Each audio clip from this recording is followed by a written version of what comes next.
ya kumlea mtoto. Bwana Yesu asifiwe. Ataiacha hata atakapokuwa mzee.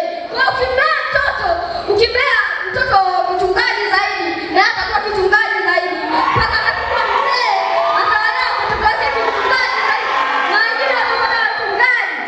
Bwana Yesu asifiwe. Na ukiwa unamzuia mtoto hapa kanisani, ni sawa unamfukuza mtoto kwenye ufalme wa mbingu.